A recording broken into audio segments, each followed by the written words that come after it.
Bom dia a todos os presentes. Hoje é quinta-feira. Estamos na sala de imprensa Carlos Rocha de Lólua para a apresentação do briefing do domínio do planeamento. Sua Excelência, Senhor Secretário de Estado para o Planeamento, Dr. Milton Reis, vai nos presentear com a apresentação do briefing. Obrigada e espero pela vossa atenção. Senhor Secretário, se faz favor. Muito bom dia a todos, sejam bem-vindos. Durante o período de 25 de fevereiro a 2 de março de 2022, o Ministério da Economia e Planeamento, no domínio do planeamento, esteve dedicado essencialmente em 4 temas. O relatório anual de balanço da execução do Plano de Desenvolvimento Nacional 2018-2022 até 2021, a Programação Macroeconômica Executiva de 2022 e a 53ª sessão da Comissão de Estatística das Nações Unidas e também o inquérito de literacia financeira. Relativamente ao relatório de balanço de execução do Plano de Desenvolvimento Nacional 2018-2022, somos a informar que o documento se encontra concluído a nível técnico e será apreciado em sede da próxima sessão da Comissão Econômica do Conselho de Ministros. O documento apresenta o nível de implementação das ações previstas dos 70 programas de ação do plano até o ano 2021 e faz a avaliação do resultado da implementação das metas e objetivos programados para o ano também de 2021. Reiterar que a elaboração do relatório anual de balanço de execução do Plano de Desenvolvimento Nacional 2018-2022 contou com a colaboração dos gabinetes de estudo, planeamento e estatística setoriais e provinciais, e destacamos que se tem observado cada vez mais uma maior articulação entre os coordenadores dos programas de ação, isto é, os departamentos ministeriais e os governos das províncias, no sentido de reportarem todas as ações no domínio territorial desenvolvidos em cada uma das circunscrições provinciais. Relativamente à Programação Macroeconômica Executiva para o ano 2022, apraz nos informar que a mesma está concluída a nível técnico. A elaboração teve a cargo dos Ministérios da Economia e Planeamento, do Ministério das Finanças e também do Banco Nacional de Angola. E este documento será também apreciado na próxima sessão da Comissão Econômica do Conselho de Ministros. Relembrar que a Programação Macroeconômica Executiva permitirá assegurar a consistência e convergência da programação financeira do Tesouro e da programação monetária, uma vez que garantirá uma melhor previsão do comportamento das principais variáveis macroeconômicas, que compreendem o produto, as contas macrofiscais, as contas do setor externo e as contas monetárias, com vista a se alcançar os objetivos do Orçamento Geral do Estado 2022, que são, nomeadamente, controlar a pandemia para salvar vidas e preservar a retoma do crescimento, estimular o investimento público para alavancar o emprego e o crescimento, melhorar os fundamentos fiscais para fortalecer a estabilidade macroeconômica e a solidez da dívida pública e apoiar a economia, defender os rendimentos e o consumo para impulsionar o crescimento econômico. Relativamente à 53ª sessão da Comissão de Estatística das Nações Unidas, somos a informar que o Instituto Nacional de Estatística está a participar na reunião anual do Grupo de Alto Nível para a Parceria, Coordenação e Reforço da Capacidade Estatística para a Agenda 2030, que decorre em formato virtual de 28 de fevereiro a 4 de março. A Comissão de Estatística das Nações Unidas foi criada em 1947 e é a entidade responsável por conceber atividades estatísticas internacionais com o objetivo de uniformizar as políticas, os conceitos e os métodos estatísticos. Esta reunião vai permitir o alinhamento das metodologias de recolha de informação para avaliação dos indicadores da Agenda 2030. Relembramos que a Agenda 2030 é um plano de ação global que reúne 17 Objetivos de Desenvolvimento Sustentável e 169 metas, criados para erradicar a pobreza e promover uma vida digna a todos, dentro das condições que o nosso planeta oferece e sem comprometer a qualidade de vida das próximas gerações. Os objetivos e metas da Agenda 2030 são integrados e abrangem 3 dimensões do desenvolvimento sustentável, nomeadamente a dimensão social, a dimensão ambiental e a dimensão econômica, e podem ser colocados em práticas quer pelos governos, quer pela sociedade civil, setor privado e por cada cidadão comprometido com as gerações futuras. No que diz respeito ao inquérito de literacia financeira, informamos que continuam as sessões de formação aos 130 formandos que farão a recolha de dados para o referido inquérito. A referida formação está a ser ministrada presencialmente por técnicos sêniores do INE e do Banco Nacional de Angola e visa dotar os participantes de conhecimentos e competências para a operacionalização do inquérito de literacia financeira. O inquérito terá abrangência nacional, com cobertura em áreas rurais e urbanas, e tem como principal objetivo apresentar o grau de literacia da população angolana. O processo de recolha de dados terá início no dia 14 de março, com previsão para o seu término em julho do corrente ano. Muito obrigado pela atenção. Estamos disponíveis para eventuais questões. Obrigada, Sr. Secretário. Aos jornalistas presentes na sala, alguém quer fazer alguma questão, só favor? Menegildo, Angopa, obrigada. Bom dia.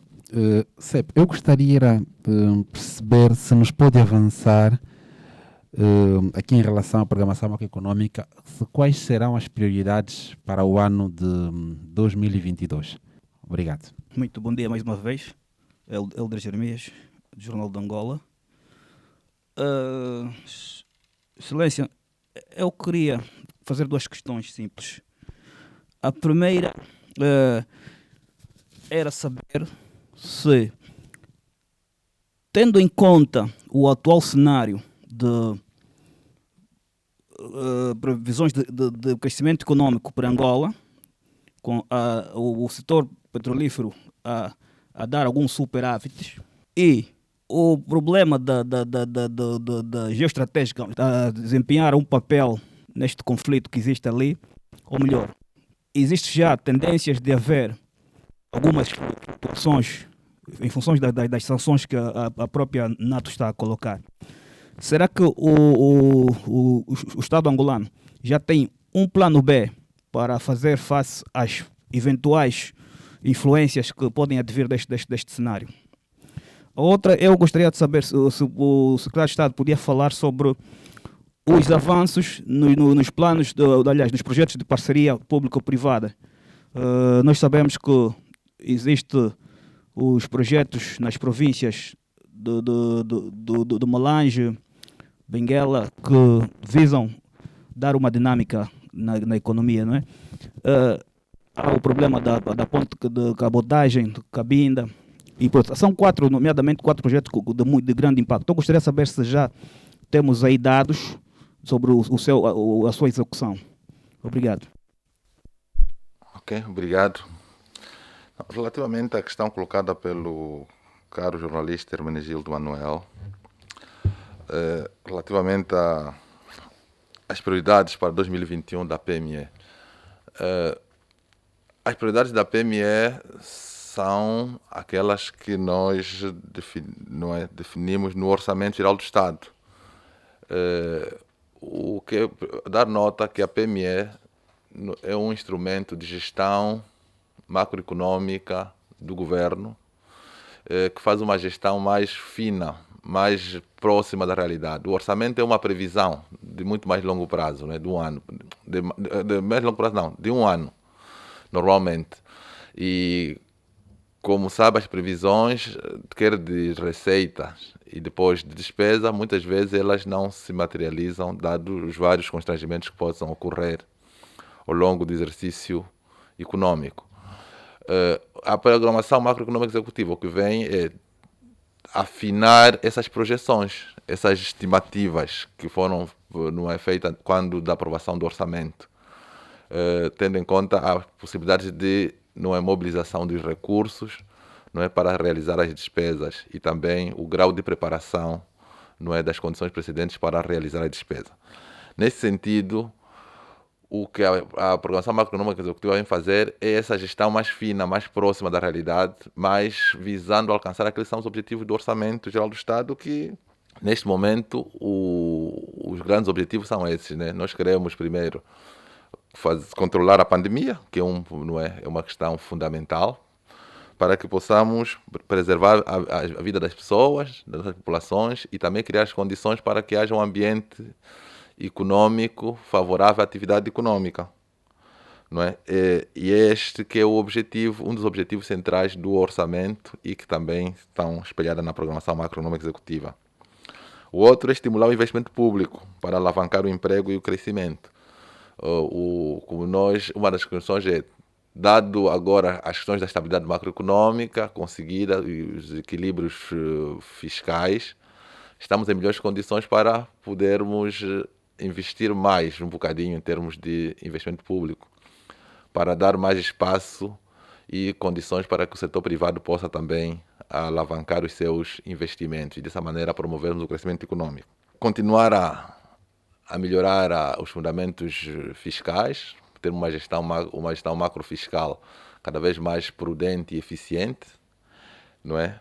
E assegurar a continuação da inversão, né? Da tendência da dívida, do comportamento da dívida, que irmos reduzindo paulatinamente a dívida pública, para alcançarmos então aqueles são os níveis sólidos, não é? Em termos de fundamento daquilo que é a teoria sobre a sustentabilidade da dívida, né? Nós queremos assegurar que a nossa dívida seja cada vez mais sustentável. Por fim, também outro objetivo que está no orçamento, que é dar um bocadinho mais de rendimento às famílias, não é, para que possa aumentar o consumo. E, como sabem, o aumento do consumo também estimula a atividade econômica, aumenta o produto. Então, esses são os objetivos centrais que a PME também procura, estão alinhados exatamente com aquilo que são os objetivos do orçamento. Relativamente às questões colocadas pelo nosso amigo Helder Jeremias, é assim, nós estamos a viver hoje, não é, esta guerra da Ucrânia e com a Rússia, que claramente vai ter efeitos econômicos globais. Isto não temos dúvida. Mas ainda é muito cedo para nós tirarmos conclusões. Mas claramente que o Executivo, não é, está a pensar, a trabalhar em planos B, as várias consequências que possam advir. Mas não vamos entrar em pânico, porque neste momento ainda os efeitos deste conflito têm sido favoráveis para a nossa economia, não é? Com impacto no aumento do preço do petróleo. Mas já há outros impactos, não é? Outros riscos que advirão e que claramente nos trarão constrangimentos à nossa economia. Mas isso vamos continuar a estudar o problema, analisar, não é? E a encontrar os contrapontos, né? Para fazermos face a eventuais riscos, não é? Que possam surgir, não é? Deste conflito a nível global. Mas vamos todos augurar que esse conflito possa ser resolvido rapidamente, que os efeitos não sejam tão grandes para a economia global, não é? E também, nesse caso, para a nossa economia angolana, que estamos numa fase de recuperação econômica. Gostaríamos de não ter mais esses constrangimentos. Mas gostaria de dar nota que normalmente os efeitos não aparecem logo no imediato para nossas economias. Poderão aparecer no médio prazo, daqui a mais algum tempo. Mas já vamos esperar que isso não ocorra. Os avanços das parcerias. Não. As parcerias público-privadas, os projetos estão... Então, temos várias parcerias público-privadas a serem concretizadas. No setor dos transportes temos tido grandes avanços. Não é? Temos alguns projetos que estão feitos em termos de concessão, que já estão até adjudicados no setor dos transportes. Mas também temos outros projetos, não é, daquela lista dos 40 projetos que nós tínhamos para serem implementados em termos de parceria público-privada, que estão aí em carteira e estão a ser trabalhados. O que eu gostaria de dar nota aqui é que os projetos para serem implementados em parceria público-privada precisam de estudos prévios, não é?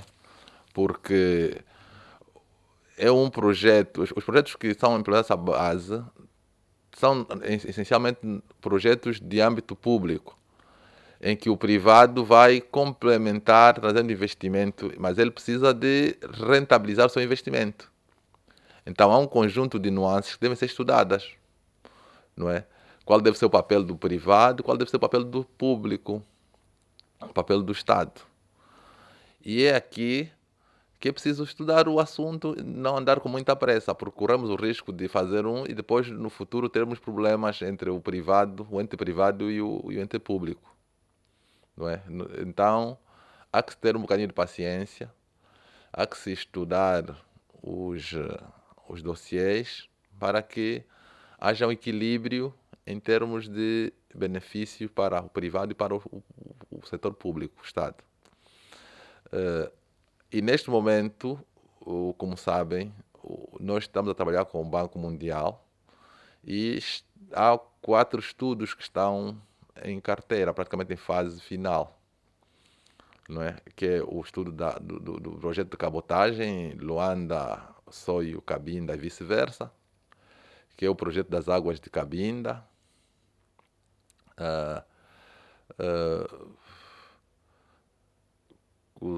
tem mais 2 projetos que eu agora não me estou a lembrar. Tem o perímetro irrigado do Mocosso, pois estava aqui, e um quarto que agora não estou a lembrar, mas há pelo menos esses 4 já estão a ser estudados com o apoio do Banco Mundial, e o desafio que nós temos para a frente é encontrar formas de financiar estudo para outros projetos. E aqui vamos a tentar fazer uma parceria com o IFC, não é? No sentido de o IFC suportar os estudos, e depois na fase da execução, não é? Do projeto, o próprio projeto, não é? Reembolsar os custos que se teve para fazer os estudos. E também há outros parceiros privados que estão interessados, como por exemplo o Standard Bank, também tem mostrado interesse em trabalhar nessa área de financiar estudos para projetos que possam ser implementados com sucesso nesta modalidade de parceria público-privada.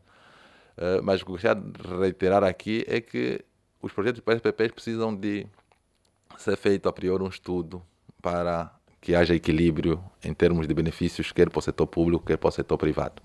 Obrigada, Sr. Secretário. Obrigada, caríssimos jornalistas. Obrigada a todos que nos acompanham nas redes sociais. E terminamos o briefing de hoje. Aguardamos pela vossa presença na terça-feira da próxima semana no briefing do domínio da economia. Bom dia. Obrigada. Sr. Secretário.